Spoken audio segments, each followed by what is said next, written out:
What's up, YouTube? Lord Xander here. I'm going to give my review. This is a retro movie review of Terminator 2 Judgment Day. Released in 1991, I believe. A James Cameron film. Featuring my boy Arnold Schwarzenegger. Alright, so these are just some of the images here. Don't want to show any actual footage because I don't feel like getting copyright claimed.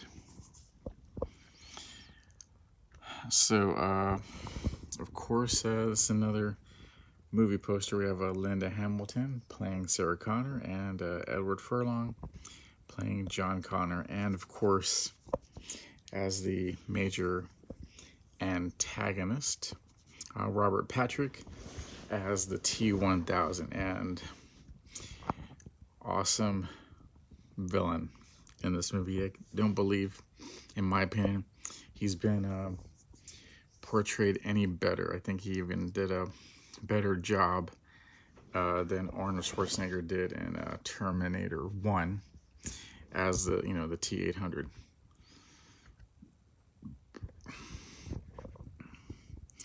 Alright, so Terminator 2 is Judgment Day, and it's the follow-up from Terminator, released in 1985, I believe, if I'm not mistaken. Alright, so, spoiler warning, but, this movie is so old. Came out when I was, in high school. Yeah, I think I was a junior in high school. I was actually working at a movie theater, and I saw this movie 100 million times till it was taken out of theater. It was so awesome. Alright, so check that out. Nothing personal. Alright, so of course here we have a picture of the infamous Cyberdyne model system, CMS T 800 series.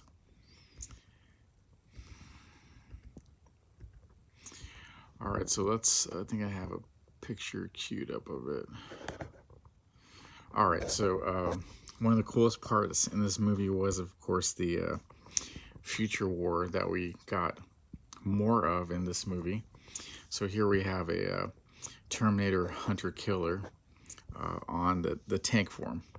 Now, of course, with any military force, be it cybernetic or otherwise, tanks are awesome for, taking out buildings, other vehicles, so on and so forth, but they're vulnerable to, foot troops. Foot troops, if you get enough of them, you have the right weapons, you can take out tanks.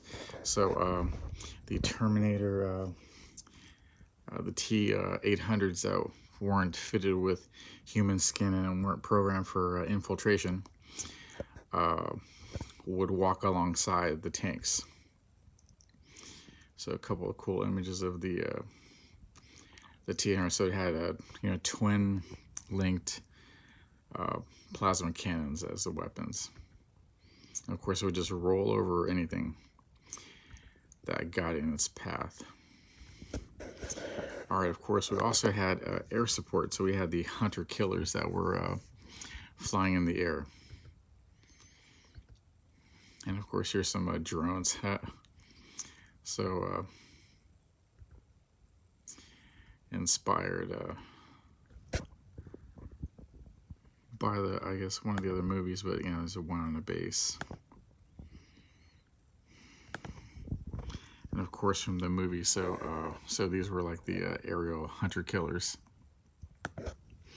All right, and there's my boy Patrick, Robert Patrick. All right, so they had excellent use of practical effects and computer-generated image, CGI special effects, and of course the facial expressions of Robert Patrick throughout the movie. He looks very, robotic. I don't think I maybe see him blink once or twice in this movie. So blinking is a very natural human it's something that we do without thinking about it. So this man trained himself to not blink. So I think when he's firing his gun, he's not blinking. I want to say, Arnold probably blinked more in the movie than, Robert Patrick. Excuse my yawn there. All right, so look at that, just that intense stare. Of course, he did have a frown when he looked at the mannequin there. All right, and then of course, when he added on to his disguise by taking on the persona of a patrol officer on a bike. All right, so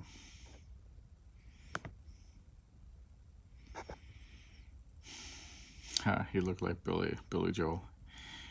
Anyways, so moving on. So I can't show too much from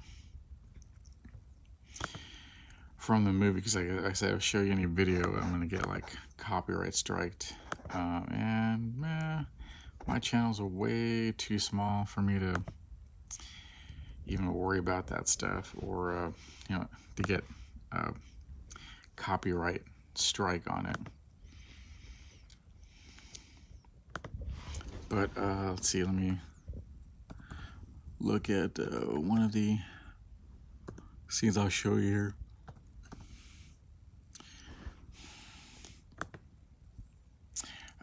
Sorry, my computer's all working slow today here, but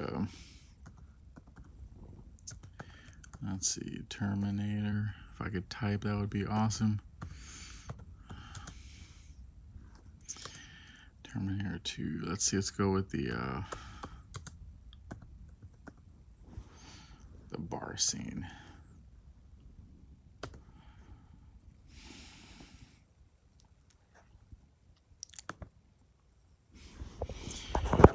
All right, so again, not gonna play this because it'll probably get, practicing and perfecting. Like I said, copyright striked.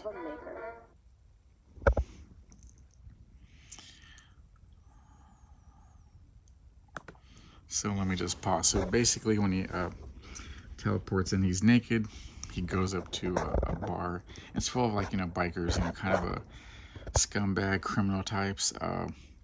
He walks up to a dude that has a matching clothes, and he goes, give me your boots, your clothes, and your bike. And he asks, right? So he's not threatening, at least not yet. And he does not make the first move. He gets a cigarette, like I said, put out in his chest. And of course, he's a Terminator, so he's not going to react to this. He's not going to, he's going to be aware of the damage, but it's minimal. And he's not going to cry like I would if this had happened to me.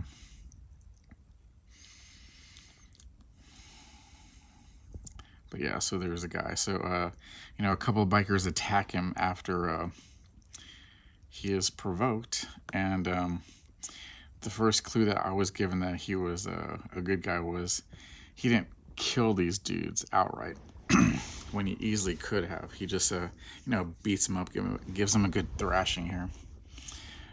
So that was pretty cool. But if you haven't seen this movie yet, and I wouldn't know why you wouldn't have seen one of the best science fiction sequels of all times ever, sequels in general, ever formed. But he gets the biker to relent, he gives up his motorcycle, and then he gets a shotgun from the bartender,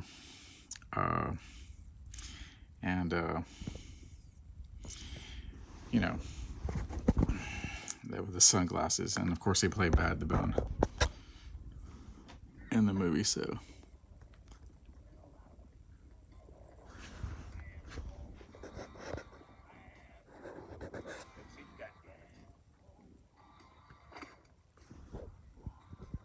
I love that scene, but I'm not going to show it to you, like I said.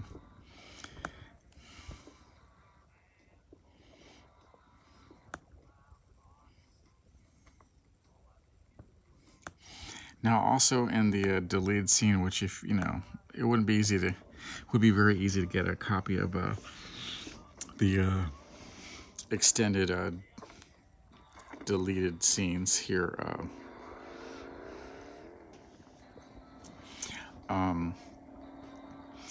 You know, where the T-1000 is damaged after he gets a bunch of liquid nitrogen dropped on him, and then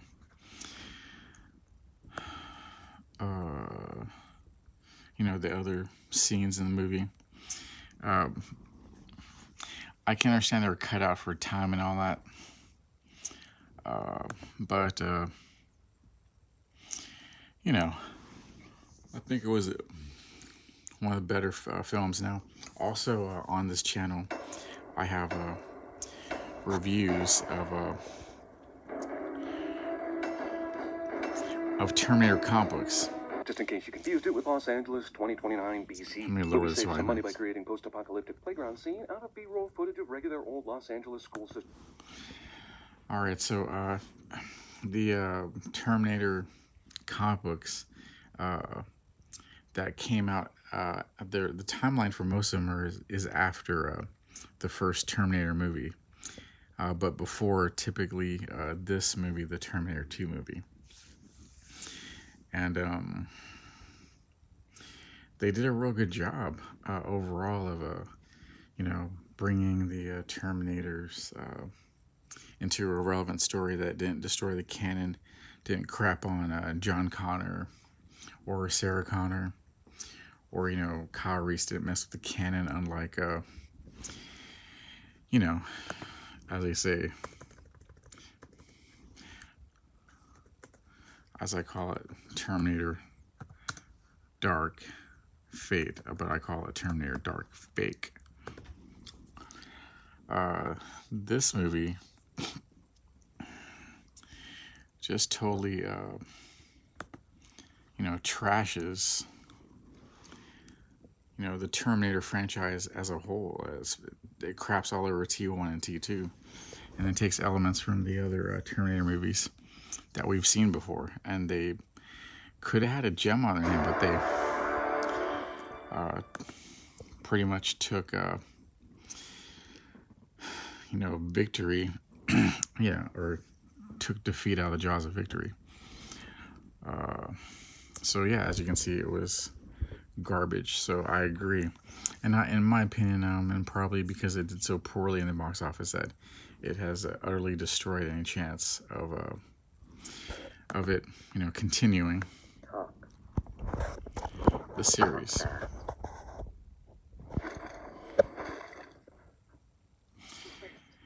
All right, but anyways, guys,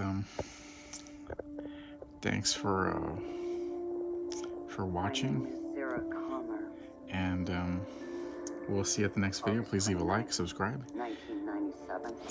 and we will see you at the next one. Supposed to be Judgment Day. Thanks, and see you soon. Bye But bye. I changed.